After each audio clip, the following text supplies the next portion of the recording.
Au loin, les montagnes que vous voyez, ce sont les portes du Conflent, dans les Pyrénées-Orientales.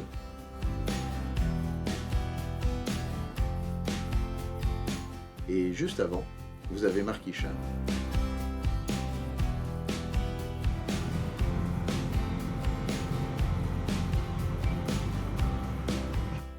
Montez sur les hauteurs, vous y trouverez un petit village très charmant, Arboussol. Mais ne vous laissez pas tromper, le calme apparent n'est lié qu'à la saison où je vous raconte ça, en automne. L'été, Arboussol est un lieu de passage connu des touristes.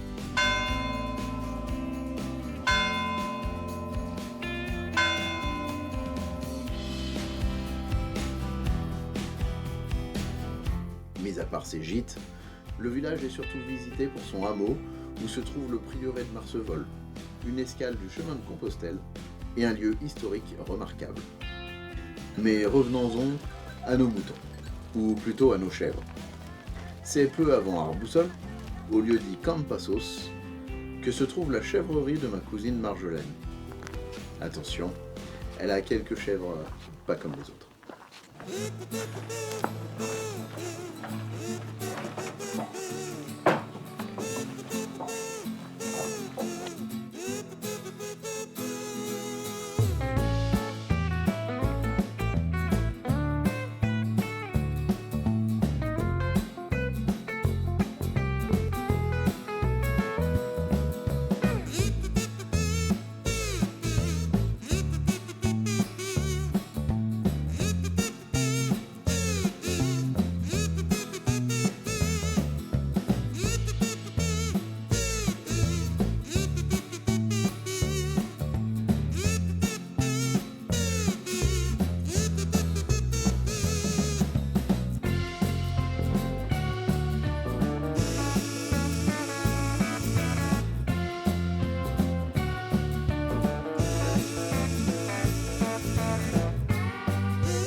Marjolaine et les animaux, c'est une histoire d'amour de très longue date.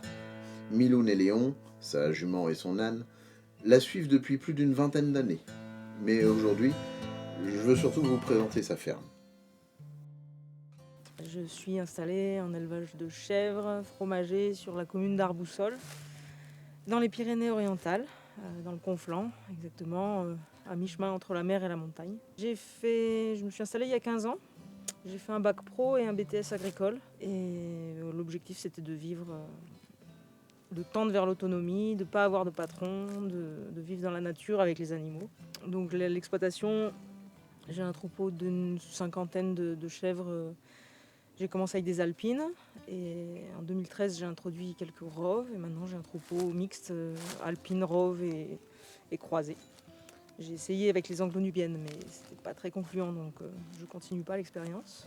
Mais le mix entre les chèvres rustiques et les chèvres laitières, ça permet de maintenir une quantité de lait minimum et quand même d'avoir des animaux assez rustiques et qui résistent surtout à la sécheresse et à la chaleur qu'il y a ici en été.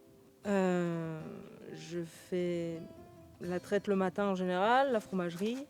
L'après-midi, toute l'année, tous les après-midi, sauf quand il pleut, elles sortent en pâturage, gardées, en pastoralisme. Les chevreaux sont élevés sous la mer. Depuis que je suis installée, depuis 15 ans, je fais comme ça et je les vends moi-même en direct à l'abattoir. Je les vends aux particuliers en direct et transformés, donc soit en caissette, soit transformés en saucisses merguez, steak haché et saucissons. C'est un peu plus dur pour moi de les emmener à l'abattoir, mais au moins je sais comment ils ont vécu et c'est un abattoir qui reste dans les Pyrénées-Orientales, qui est à Matmal. Enfin, l'abattoir est à Perpignan, l'atelier de découpe à Matmal. Et ça reste tout transformé et fait en local. Ce qui est plutôt intéressant pour moi au niveau éthique. Et les chèvres ne sont pas écornées. Je garde les chèvres âgées, je les garde à la maison, elles meurent à la maison. Je ne me sens pas éthiquement de les envoyer à l'abattoir. Voilà. Et toutes ces petites choses mis bout à bout, c'est ce qui fait que certains clients reviennent vers moi justement parce que j'ai ces pratiques-là. Et toutes ces pratiques, c'est des valeurs que je soutiens et qui sont éthiquement plus importantes pour moi. Et voilà. Donc, alors économiquement, c'est pas le plus rentable, mais c'est ce qui valorise le mieux mon travail. Elle travaille rarement seule sur l'exploitation. Elle a régulièrement des woofers. En ce moment, c'est Kylian qui découvre cette expérience.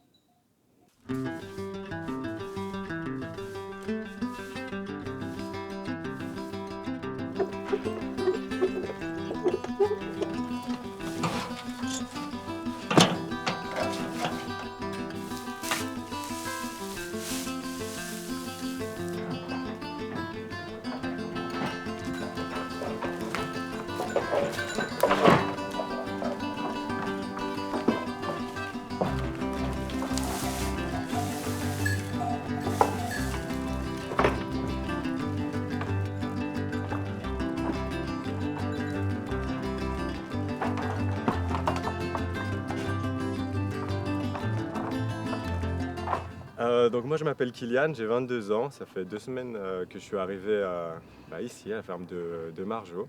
Donc je suis un woofer, donc en gros j'aide un petit peu, je l'aide un petit peu pour le travail dans l'exploitation, à donner à manger aux chèvres, sortir les chèvres l'après-midi. Donc je l'aide un petit peu, en échange elle me donne le repas, elle m'héberge aussi chez elle. Donc c'est du donnant-donnant. Moi à la base je suis pas du tout issu de l'agriculture. Je viens d'une formation en informatique, donc cette année je me suis dit que j'allais un peu prendre du temps pour moi, un petit peu essayer d'apprendre surtout comment on s'occupe des animaux, comment on s'occupe des chiens. Les chiens sont super importants ici dans l'exploitation, rien que pour aider à diriger les chèvres, à les protéger avec le patou. Et donc ça m'a permis d'apprendre beaucoup de choses et en échange je peux apprendre aussi énormément d'informations de la part de Marjolaine qui me partage son expérience. C'est un super échange.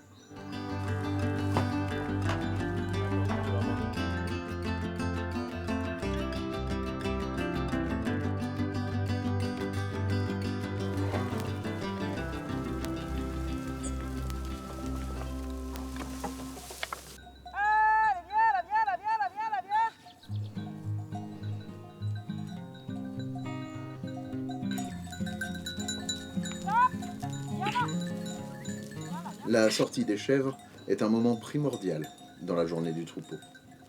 Moi, j'en profite toujours pour observer les petites bêtes du coin. Papillons, criquets, araignées et autres bestioles sont nombreuses dans ces parcelles riches en biodiversité. Mais pour les biquettes, ce sont plusieurs enjeux qui se jouent à ce moment-là. L'intérêt de sortir les chèvres, il y en a plusieurs. Le premier, c'est pour elles, pour leur bien-être, évidemment. Les animaux, c'est quand même fait pour être dehors plutôt qu'enfermés. Et puis, elles peuvent trouver bien plus de variété en nourriture que ce qu'on peut leur offrir. Le deuxième intérêt, c'est l'intérêt pour sauvegarder, pour limiter les risques incendies. On est dans une région, dans un département qui est en très forte sécheresse depuis 2 ans. Il y a des graves incendies régulièrement. Et le fait de faire passer les troupeaux dans la nature, ça réouvre le milieu et ça évite trop d'embroussaillement. Et ensuite, il y a l'intérêt écologique également. On travaille avec le CEN, Conservatoire d'espaces naturels, pour favoriser le maintien des espèces endémiques et protégées. Donc on travaille avec eux sur les zones où il faut aller plus pâturer ou celles où il faut un peu moins pâturer. Et c'est intéressant.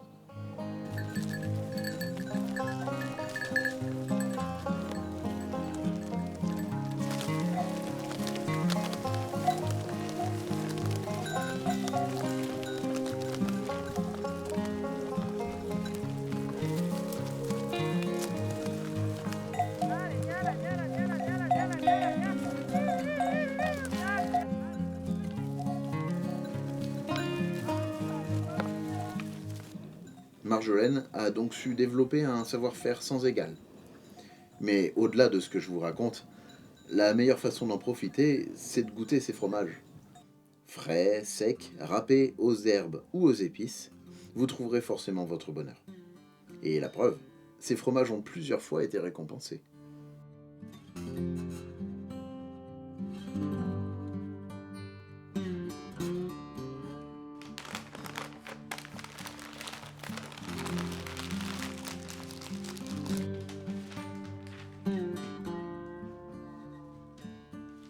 Bon, vous l'avez vu, ma cousine est douée dans tout ce qu'elle fait.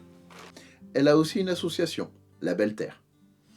Et elle sensibilise au développement durable, au faire soi-même et à la vie en harmonie avec le vivant.